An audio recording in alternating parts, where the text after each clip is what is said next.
Convido a todos e todas para que abram as suas Bíblias no livro de Romanos, em seu capítulo de número 6, verso 1 a 5.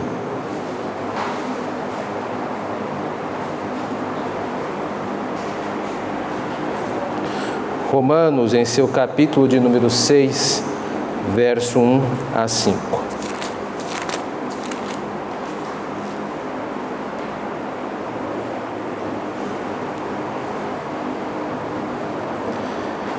Que diremos, pois? Permaneceremos no pecado para que seja a graça mais abundante? De modo nenhum. Como viveremos ainda no pecado, nós, os que para ele morremos? Ou porventura, ignorais que todos nós que fomos batizados em Cristo Jesus, fomos batizados na sua morte? Fomos, pois, sepultados com ele na morte pelo batismo, para que, como Cristo foi ressuscitado dentre os mortos, pela glória do Pai, assim também andemos nós em novidade de vida. Porque se fomos unidos com ele, na semelhança da sua morte, certamente o seremos também na semelhança da sua ressurreição. Meus irmãos e minhas irmãs, o sermão de hoje tem dois objetivos. O primeiro objetivo é entendermos o que é o batismo à luz do texto que foi lido. E o segundo objetivo deste sermão é demonstrar que sepultamento ou imersão não pode ser entendido deste texto. Isto é necessário porque, infelizmente, às vezes existe um entendimento errado sobre esse texto em relação à palavra sepultamento. E eu espero hoje poder deixar claro que não há fundamento para a imersão diante deste texto. Eu quero demonstrar que o problema não é teológico, embora acabe se transformando num problema teológico, mas é um problema de interpretação de texto, como eu quero demonstrar para os irmãos neste texto. Então são dois objetivos, ambiciosos objetivos, mas eu creio que este texto pode nos ensinar isto. Pensemos, meus irmãos e irmãs, para nos ajudar a entender esse texto, em um barco a remo. Ora, o remo, ele é uma parte importante, um barco a remo, porque ele é responsável pelo seu deslocamento. Se você entrar num barco a remo e não tiver remo, você não vai conseguir se mobilizar conforme deveria ser. O remo, ele é importante. Agora, nós não podemos exagerar a importância do remo. O remo, ele existe em função do barco. E não o barco em função do remo. O remo, ele tem a sua importância como método de me impulsionar para que eu possa chegar ao outro lado da margem, mas eu não navego no remo.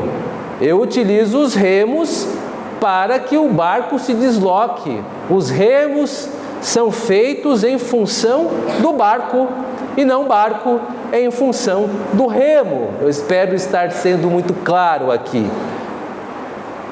O problema é que, por vezes, alguns círculos evangélicos têm por caro a tal ponto a imersão que sacralizam o método ao invés do sacramento.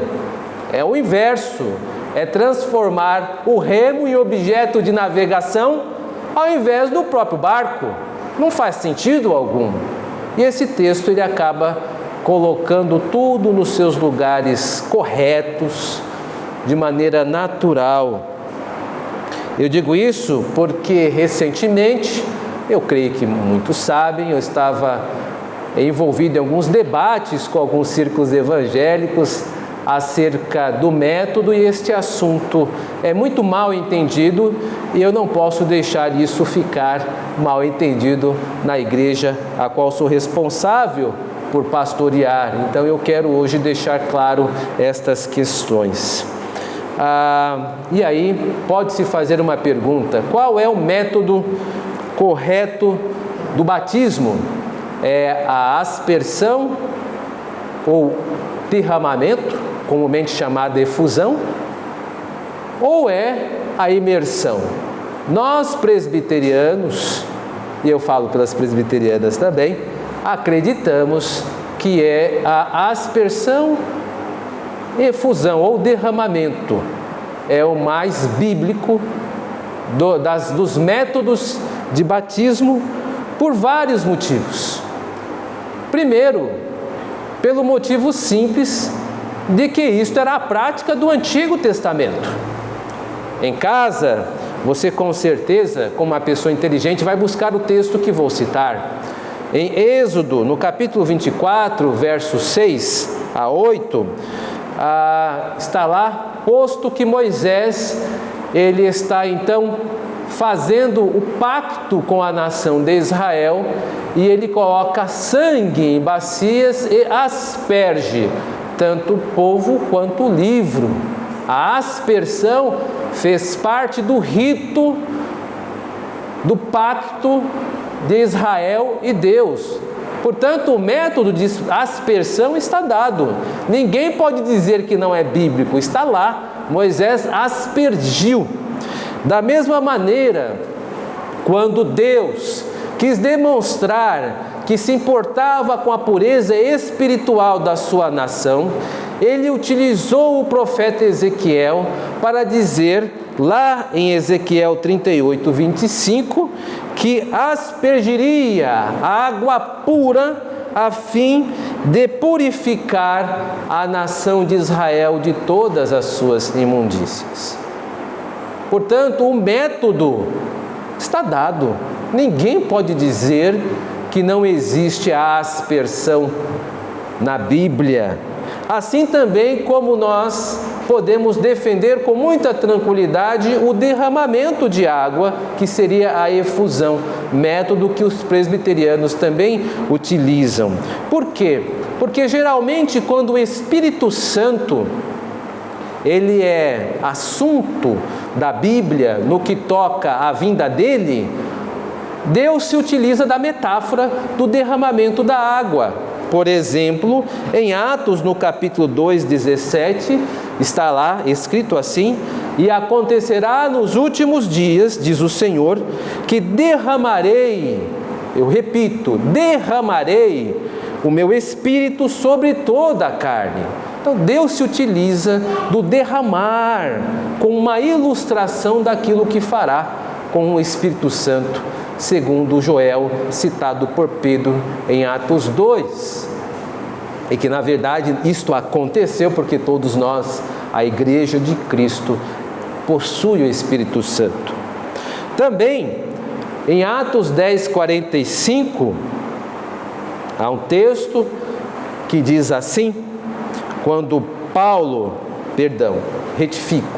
Pedro está na casa de Cornélio, diz assim: e os fiéis que eram da circuncisão, que vieram com Pedro, admiraram-se porque também sobre os gentios foi derramado o Espírito Santo. Por isso, meus irmãos e irmãs, sem sombra de dúvida, tanto a aspersão quanto o derramamento tem base bíblica para nós procedermos com o rito conforme Jesus Cristo disse que deveria ser feito.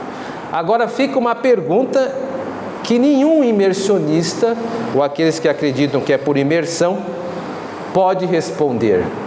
Não existe nenhum texto na Bíblia que descreva a imersão. E eu convido não só ao auditório que está aqui a meu alcance, mas até aqueles que estão virtualmente me ouvindo, a procurar um texto que descreva a imersão. Não existe.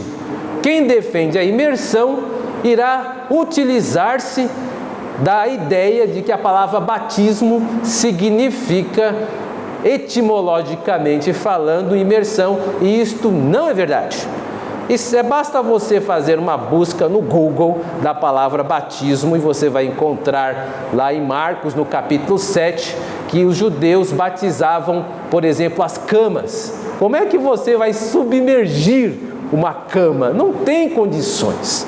Então é uma falácia esta ideia de que a palavra batismo pressupõe imersão. Não vale. Por isso, meus irmãos e irmãs, muito cuidado. Esse texto, por exemplo, ele trata com a imagem de sepultamento, que alguns imersionistas se utilizam para dizer que este texto fundamenta batismo por imersão. E pela simples exposição do objetivo maior, que é tratar do batismo, você verá que não há base nenhuma para crer-se que imersão está envolvida no batismo, conforme é dito aqui. Portanto, agora sim, o nosso objetivo maior é explicar o que é o batismo dentro desse texto. E de uma maneira muito simples, eu quero dizer aqui o que o texto já disse que nós lemos, que o batismo é a união com Cristo. Batismo, em 3 palavras, união com Cristo. Quando Paulo trata aqui o batismo na carta aos Romanos, ele nos faz olhar para 2 direções: o batismo em relação ao passado e o batismo em relação ao futuro. Nós vamos entender como esse texto se dá. Esse texto, meus queridos irmãos e irmãs, possui muitas metáforas, não é um texto tranquilo. Por isso que muitos se utilizam de interpretações superficiais para fundamentar seus pontos de vista errados, como da imersão. Então, paciência, porque é um texto difícil, mas nós vamos abordar de uma maneira que fique claro, pelo menos esta é a ideia. Então, primeiro, vamos ver como o batismo nos faz olhar para o passado, e eu convido você a observar o verso 3, o seguinte segmento que está aí dentro desse versículo. Todos nós que fomos batizados em Cristo Jesus, fomos batizados em sua morte. Fomos batizados na morte de Cristo. No verso 4, a mesma ideia de outra forma. Fomos, pois, sepultados com Ele na morte pelo batismo. O que significa batizados na morte de Cristo? Como é que eu posso ser batizado? O que a palavra batizado significa nesse texto? Perceba que esta é uma das ideias principais desse texto, por isso eu vim direto a ela. Porque Paulo enfatiza, ele não apenas diz que nós fomos batizados em sua morte, ele aprofunda no verso 4 dizendo, nós fomos enterrados com ele, fomos sepultados com ele. De alguma maneira, nós em Cristo fomos colocados naquela gruta a qual ele foi levado após morte de cruz. Ele não foi colocado no seu sepulcro, naquela gruta. Paulo está dizendo que você que está me ouvindo e eu estamos unidos ao passado. Nós estamos lá, naquela gruta escura e fria, unidos e unidas em Cristo. Como assim? Obviamente, esta é uma imagem, esta é uma metáfora. Porque literalmente, nem você nem eu temos mais de 3.000 anos. Temos mais de 2.000 anos, no caso. Nós não podemos dizer que Paulo está usando algo literal. Nós não fomos necessariamente, literalmente, postos em uma gruta, uma vez que nós estamos aqui conversando, estamos vivos. Então, o apóstolo Paulo está usando de uma linguagem metafórica, uma linguagem de imagens, uma linguagem para enfatizar uma ideia, que nós somos batizados da morte. Mas o que significa a palavra batismo nesse texto? Graças a Deus o versículo 5 não nos deixa em suspenso. E está lá no versículo 5: fomos unidos com Ele na semelhança de sua morte. Não fomos muito longe, nós estamos dentro das fronteiras do texto. O batismo nesse verso significa união, que é o que eu estou dizendo aqui. O batismo é união com Cristo. Nós estamos unidos ao Senhor no passado. Nós somos incorporados àquela experiência de morte. A morte de Cristo é a nossa morte. Eu reivindico, assim como vocês reivindicam a morte de Cristo para nós. Porque se não for assim, como seríamos salvos do pecado se a morte não fizesse parte de nós? Nós dizemos isso, estamos mortos em Cristo. Porque senão, se nós não estivermos unidos com Cristo, o que aconteceu há 2000 anos não tem nada a ver conosco, então nós iremos para o inferno. Porque não existe outra maneira de sermos salvos se a morte de Cristo não nos afetar. Por isso que o batismo, ele representa esta união no corpo da igreja, no corpo de Cristo. De uma maneira espiritual, todos nós aqui entramos naquela gruta fria após a cruz de Cristo. A morte de Cristo nos interessa, é reivindicada por todo cristão e por toda cristã, é a nossa morte. Por isso que o pecado não nos domina. E agora o começo do texto faz mais sentido, porque Paulo está preocupado ali com o entendimento errado acerca da graça de Deus. Este assunto é mais desenvolvido no capítulo 5, nós estamos no capítulo 6, mas só para entendermos o que Paulo está dizendo, é que não podemos imaginar que o fato de eu pecar vai produzir mais graça. Por que ele está defendendo que isso não pode acontecer? Porque na cabeça de algumas pessoas contemporâneas de Paulo naquela época estavam pensando assim: puxa, a graça de Deus é muito superior ao pecado, então eu vou pecar mais, porque aí Deus vai se mostrar muito melhor com o meu pecado, me perdoando. Esse pensamento estava acontecendo lá. Eu vou pecar mais, porque quanto mais pecador eu for, maior vai ser o perdão de Deus em relação a mim. Percebe o raciocínio? Esse raciocínio errado. Porque Paulo vai dizer, você não pode pecar dessa forma, não pode criar esse tipo de lógica, porque nós morremos para o pecado. Quando é que nós morremos? Quando Cristo morreu. Aí ele coloca uma pergunta por detrás: ora, a morte de Cristo não é a nossa morte? É claro que é a nossa morte. E para o que morremos? Nós morremos para o pecado.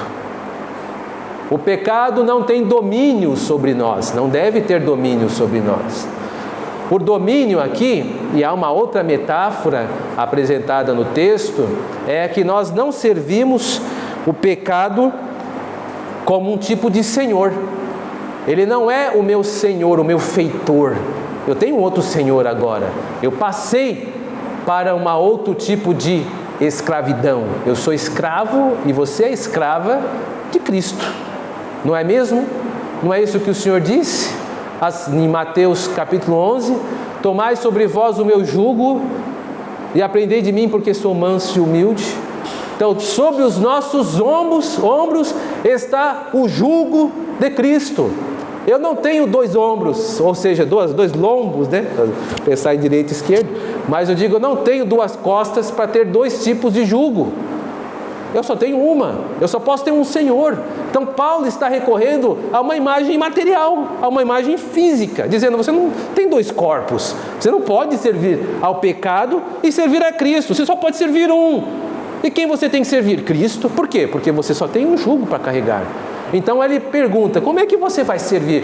Como é que você vai ter dois empregos? Como é que você trabalha das 8 às 5 na segunda-feira para dois empregadores? Não pode, é materialmente impossível.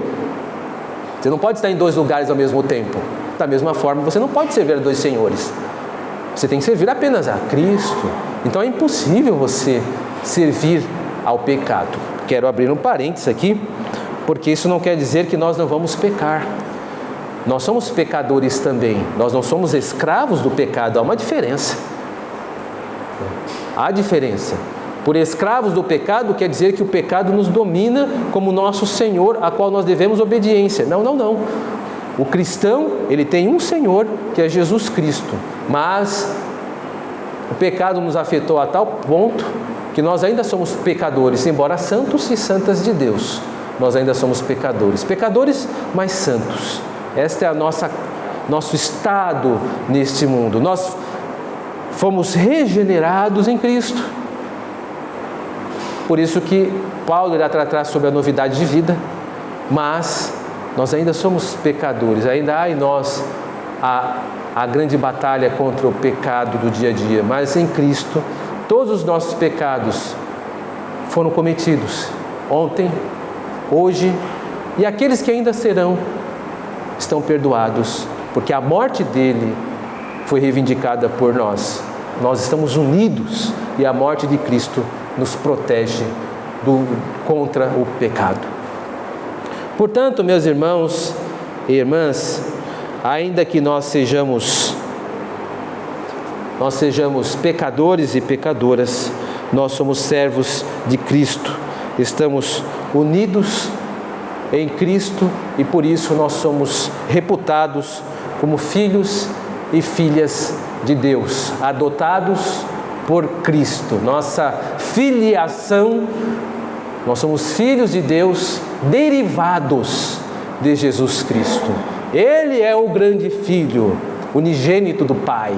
E por causa dele, somente por ele, eu agora, como vocês, somos adotados em Cristo. Nós somos partes da família de Deus. Por isso, a união com Cristo nos confere esse poder. O pecado não tem mais poder sobre nós. Um cristão vivendo em pecado é uma contradição. Porque você recebeu poderes para que o pecado não reine. Você pode se sentir tentado. Você pode, vez por outra, talvez escorregar. Mas você não pode viver em queda. Você não pode viver caído. Isso não é correto, isso não é bíblico. O cristão não é escravo do pecado. Então, nós recebemos esse poder, mas nós também recebemos benefícios da morte de Cristo, por estarmos unidos com Ele. Veja aí no verso 4. Como Cristo foi ressuscitado dentre os mortos, assim também andemos em novidade de vida. Então eu tenho poderes por causa dessa minha união, a nossa união com a morte de Cristo. E também benefícios. É a novidade de vida. É a regeneração. Porque o batismo, ele aponta para o novo nascimento. Quando nós presenciamos o batismo, como teremos aqui, nós estamos celebrando um novo nascimento, uma nova vida. Nós não somos iguais ao mundo, porque nós nascemos de novo. E aqui nós nos diferenciamos dos filhos de Adão comum. Aqueles que não reconhecem a Cristo como seu Redentor permanecem em Adão.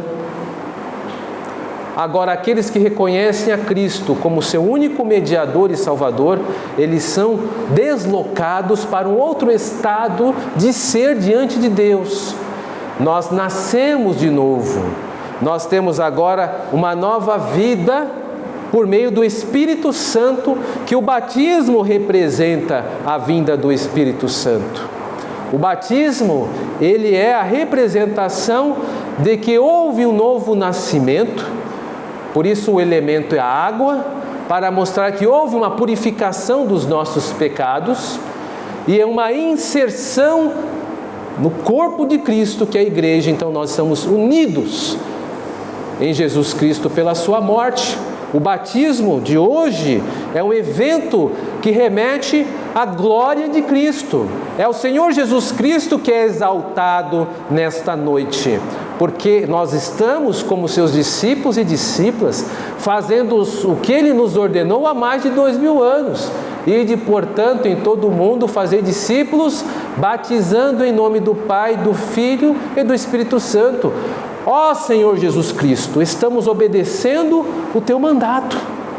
Este culto glorifica a Cristo.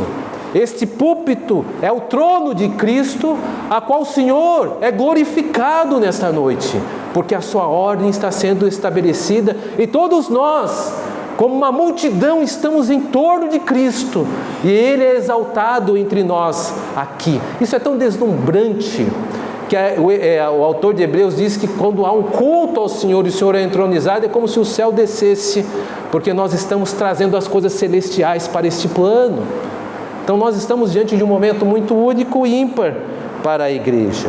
Por isso que o batismo é este olhar para o passado, como nós estamos fazendo agora, um passado que reivindicamos como nosso, a morte de Cristo. Mas o batismo também é olhar para o futuro. Veja no verso 5. Porque se fomos unidos com Ele na semelhança da sua morte, certamente o seremos também na semelhança da sua ressurreição. Que interessante! Paulo está dizendo algo que não pode ser tirado dos nossos corações. Nós fomos unidos com Cristo, olhando para o passado. A sua morte agora pode ser reivindicada por nós, por estarmos unidos com Ele, por meio do batismo. Nós dizemos: a morte de Cristo é a nossa morte, Ele é o nosso Senhor. Desta morte eu recebo poderes para resistir ao pecado e benefícios da vida com Deus, paz com Deus, o Espírito Santo em nossas vidas, o consolo sem igual.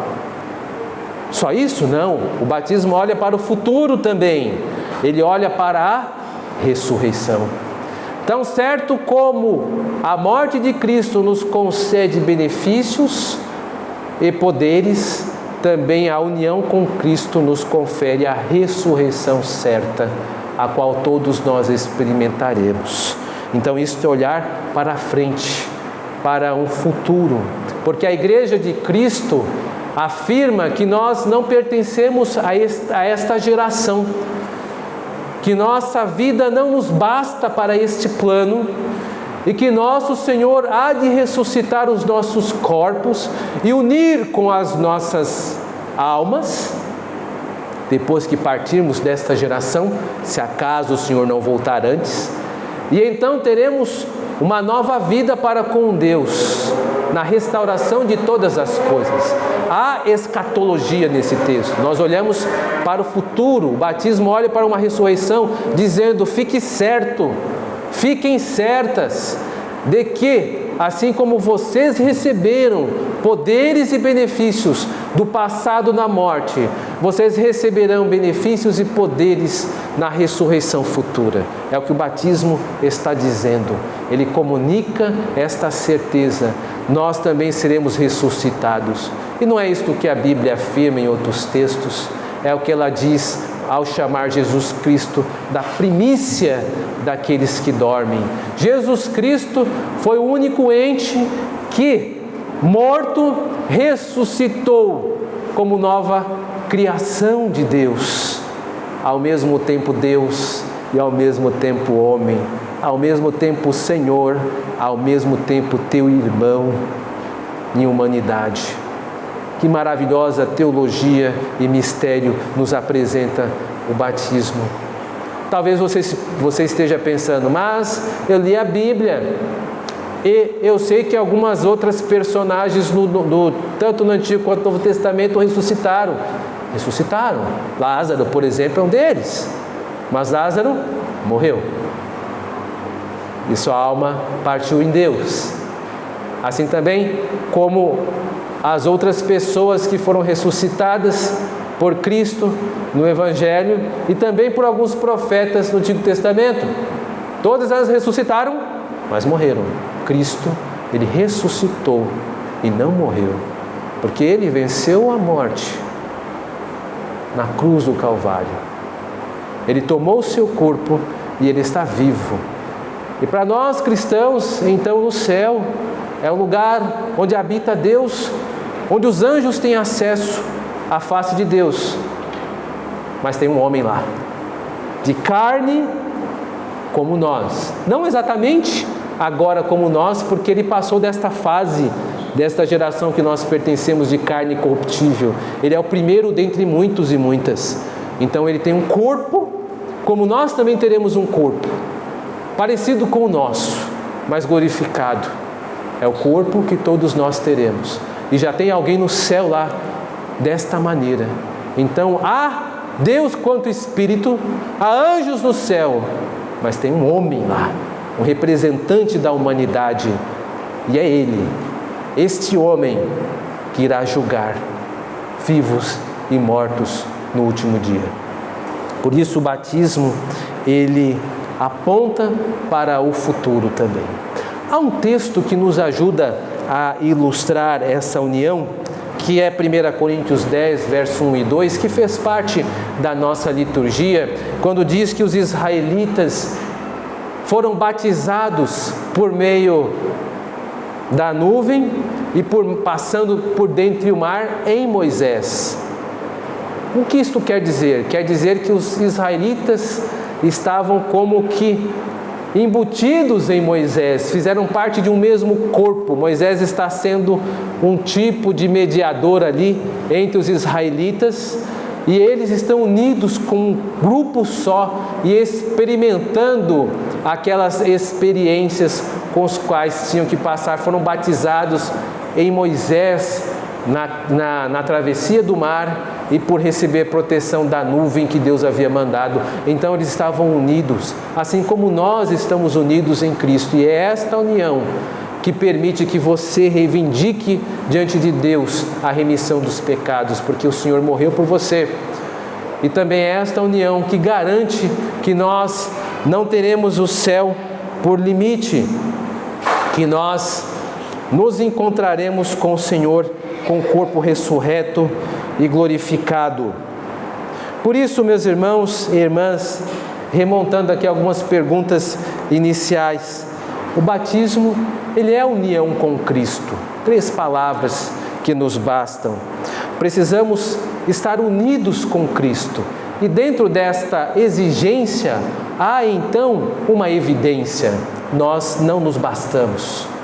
Nós não nos bastamos por nós mesmos, nós precisamos de Jesus. Nós não podemos atravessar esta terra, esta nossa vida, sem Jesus Cristo. Ah, pastor, mas isso é óbvio. Não é?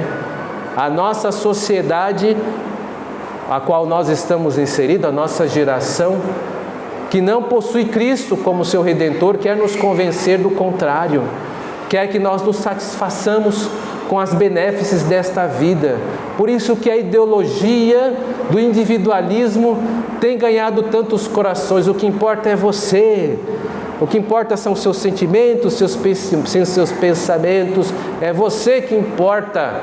E aí vem o consumismo e o egoísmo, provindos desta ideia de individualismo. A nossa sociedade não pensa como a Bíblia pensa. Assim também como, infelizmente, algumas pessoas do meio evangélico estão ficando liberais demais. O que é um liberal? O liberal é aquele que acredita que o sujeito é maior que a Bíblia. Não, o que importa são os meus sentimentos em relação ao texto. Deus quer me ver feliz. Isto que é importante. Isto é um liberal. Se você não conhecia, converse com alguém que pensa assim, você sabe que esta pessoa está colocando o seu coração acima das Escrituras. Nós não. Nós sabemos que Deus tem a felicidade, mas é uma felicidade nas bem-aventuranças. É o abençoado ou abençoada. É aquele que sabe que, embora a sua vontade não seja contemplada, como nós cantamos em um hino aqui, a vontade do Senhor está sendo feita, e isto deve trazer contentamento ao meu coração. Como Cristo foi desafiado no Getsemane, nós também somos a sempre fazer: Senhor, não seja feita a minha vontade, mas a tua vontade. Cuidado, meus irmãos, com o liberalismo evangélico que cresce assustadoramente, fazendo fileiras e fileiras de adeptos e adeptas desavisados e desavisadas. Todas as vezes em que você se coloca acima do texto, você está caminhando para o liberalismo evangélico ou teológico. Por isso, meus irmãos e irmãs, o batismo, ele é a união com Cristo. E aí a pergunta que eu preciso fazer: aonde é que nesse texto tem sepultamento como imersão? Não tem. A palavra sepultamento é apenas um intensificador da imagem de que nós estamos mortos para com Cristo. É uma segunda imagem. Se morrer não lhe bastava, então ele vai utilizar uma outra palavra, que é o sepultamento. No credo apostólico nós temos esse tipo de recurso linguístico, quando no credo apostólico diz que Cristo foi sepultado e desceu ao Hades, é porque Cristo morreu, e desceu ao Hades. Duas informações que estão intensificando. Cristo não apenas morreu, mas foi sepultado. É isso que quer dizer a ideia do Hades, na leitura que o Catecismo Maior faz acerca do credo apostólico. Ou seja, não basta apenas dizer que ele morreu, ele também foi sepultado, para intensificar que Cristo de fato passou pela morte. É o mesmo recurso nesse texto. Então não existe base bíblica nem em linguagem para dizer que esse texto fala sobre imersão. Não há como. Não existe esse tipo de recurso. O texto não nos confere. Ele está preocupado com uma preocupação que deve ser nossa, é deixar claro que o batismo é a união com Cristo. Esta é a ideia principal do texto. E não há nenhum tipo de recurso que permita pensar em imersão nesse texto. Por isso, meus irmãos e irmãs, eu entendo que meus dois objetivos foram cumpridos na exposição desse texto, ou pelo menos meu esforço para que fosse cumprido. O batismo é a união com Cristo. Esse é o meu primeiro. E segundo, sepultamento não tem nada a ver com imersão. Não se permita pensar diferente, porque isso, em interpretação da língua portuguesa, não permite. Por isso, não existe nenhum texto que fale acerca de imersão. Isso não quer dizer que nós somos contra a imersão. Historicamente, a igreja, ela, em alguns momentos, a igreja, em algum momento da história, em algum momento da região, usou a imersão como método de batismo. Nós não cremos que a proporção da água é igual à proporção de arrependimento. Quanto mais água, mais arrependimento. Não. A água é apenas um símbolo de purificação. Você ser batizado em muita água ou menos água não diminuirá a importância do rito. Pensar diferente, meus irmãos, é querer navegar em remos e usar o barco como remo. Isso não existe. Nós sabemos que o método tem a sua importância dentro do batismo, mas nós preferimos usar o barco para andar, saber que a união com Cristo é o que importa, e o método é apenas o remo que vai fazer conjunto com o batismo. Que Deus nos abençoe e que nós possamos crescer cada dia mais no conhecimento do Senhor. Amém. Amém.